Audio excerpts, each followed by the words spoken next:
Assalamualaikum warahmatullahi wabarakatuh. Berjumpa lagi dengan Ibu Jana pada materi SKI kelas 6, Sunan Ampel. Tujuan dari mempelajari materi ini diharapkan anak-anak Ibu nanti dapat menganalisis biografi Sunan Ampel dan perannya dalam mengembangkan Islam di Nusantara. Dan nanti anak-anak Ibu menjadi pribadi yang teguh pendirian dan menghargai perbedaan. Biografi Sunan Ampel dikenal dengan Raden Rahmat. Nama aslinya Said Ali Rahmatullah. Silsilah Sunan Ampel. Ayahnya bernama Syekh Ibrahim As-Samarkandi, seorang ulama asal Samarkand, Asia Tengah. Ibunya seorang putri raja bernama Chandraulan dari Kerajaan Champa, Kamboja.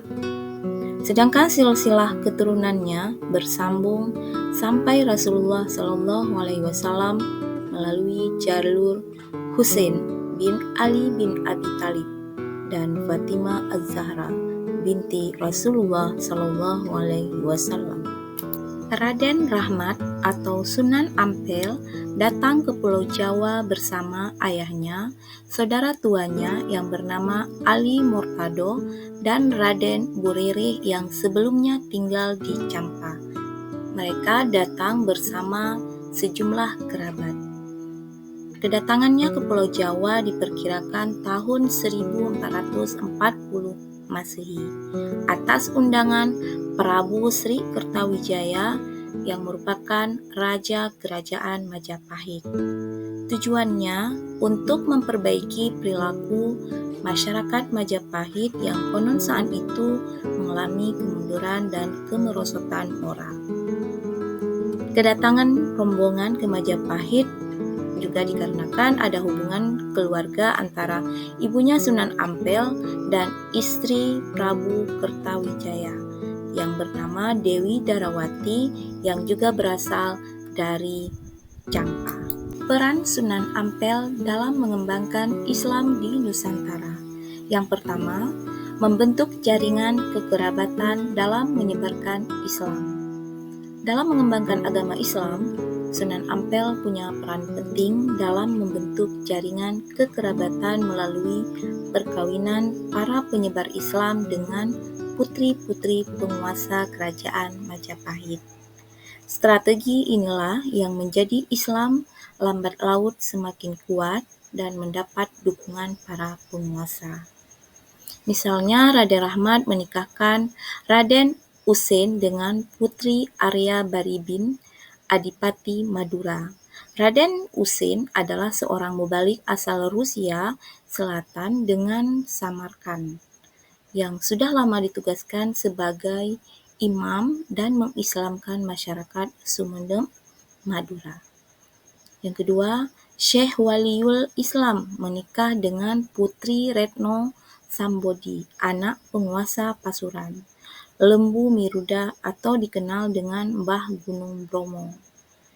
Yang ketiga, Syekh Maulana Garib dinikahkan dengan Niken Sundari, yaitu putri Patih Majapahit bernama Mahodara.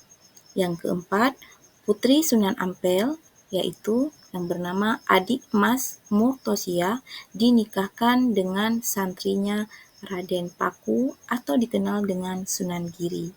Begitu pula putrinya Mas Mutosimah dinikahkan dengan Raden Patah yang menjabat Adipati Demak.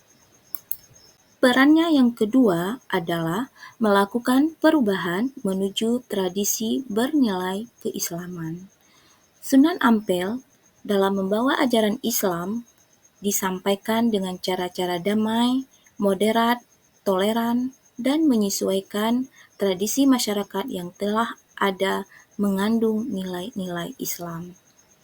Masyarakat pesisir utara Jawa adalah masyarakat yang hidup dalam tradisi dan budaya yang turun-temurun. Sebelum kedatangan para penyiar Islam, orang-orang Majapahit mengenal upacara peringatan terhadap orang mati yang disebut Sraddha. sebuah upacara peringatan atas kematian seseorang pada tahun ke-12. Kemudian, setelah kedatangan penyiar Islam dari Campa yang dipelopori oleh Sunan Ampel, penduduk Majapahit mulai memperingati tradisi kenduri dan memperingati kematian seseorang pada hari ke-3, ke-7, ke-40, ke-100, dan ke-1000.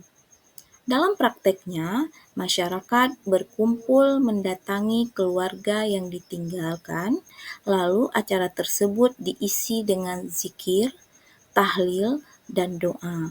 Tradisi keagamaan ini bukanlah berasal dari ajaran Hindu-Buddha, tetapi merupakan tradisi keagamaan Muslim Campa yang dikenalkan oleh Sunan Ampel pada masyarakat Pulau Jawa. Perannya yang ketiga adalah membangun masjid dan pesantren sebagai pusat penyebaran Islam. Masjid Ampel merupakan bangunan tempat ibadah yang menyimpan nilai-nilai sejarah.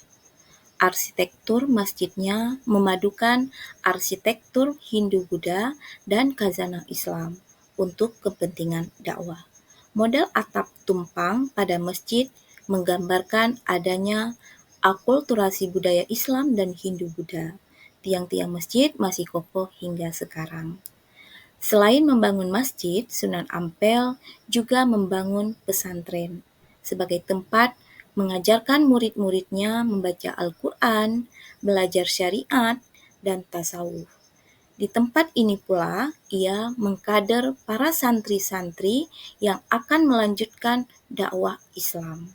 Di antaranya ada Sunan Giri, Raden Patah, Raden Kusen, Sunan Bonang, Sunan Derajat, dan tokoh-tokoh lainnya. Ajaran Sunan Ampel yang banyak dikenal adalah falsafah limo atau tidak melakukan 5 hal. Yang pertama, moh main artinya tidak berjudi. Yang kedua, moh ngombe artinya tidak mabuk-mabukan. Yang ketiga, moh maling artinya tidak mencuri.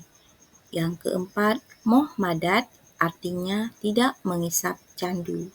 Dan yang kelima, moh madon artinya tidak berzina. Sunan Ampel wafat tahun 1479 Masehi di Demak, Jawa Tengah. Dimakamkan di samping Masjid Ampel, Kota Surabaya. Sikap positif dalam pribadi Sunan Ampel.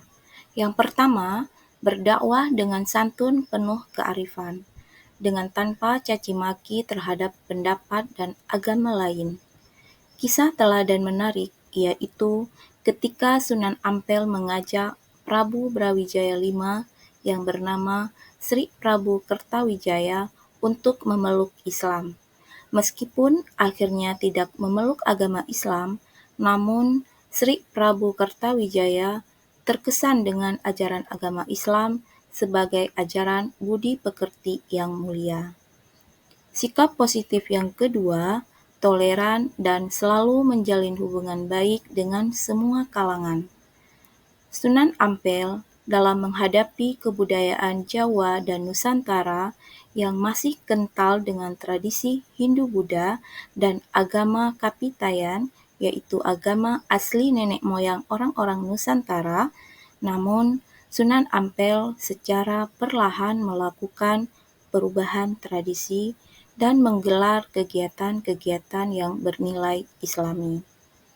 Sikap positif yang ketiga, Sunan Ampel adalah sosok pemimpin yang merangkul tanpa memandang kasta dan jabatan. Sunan Ampel bukan hanya pemimpin agama, tetapi juga bupati. Dua kepemimpinan yang disandangnya membuatnya bergaul dengan siapa saja dari semua kalangan.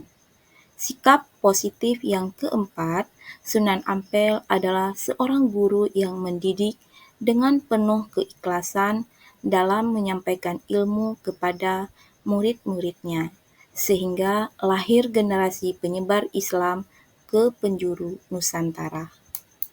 Hikmah diantaranya adalah sebagaimana dinyatakan di dalam Al-Quran surah An-Nahl ayat 125 yang bunyinya A'udzubillahi minasyaitonirrajim. Bismillahirrahmanirrahim. Ud'u ila sabili rabbika bil hikmati wal mau'izatil hasanah wajadilhum billati hiya ahsan. Inna rabbaka huwa a'lamu biman dhalla an sabilihi wa huwa a'lamu bil muhtadin.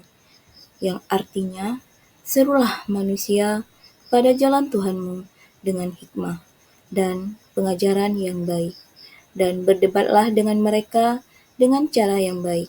Sesungguhnya Tuhanmu, dialah yang lebih mengetahui siapa yang sesat dari jalannya, dan dialah yang lebih mengetahui siapa yang mendapat petunjuk. Quran Surah Al-Nahl ayat 125. Demikian pembelajaran kita hari ini. Selamat belajar, sukses selalu. Terima kasih. Wassalamualaikum warahmatullahi wabarakatuh.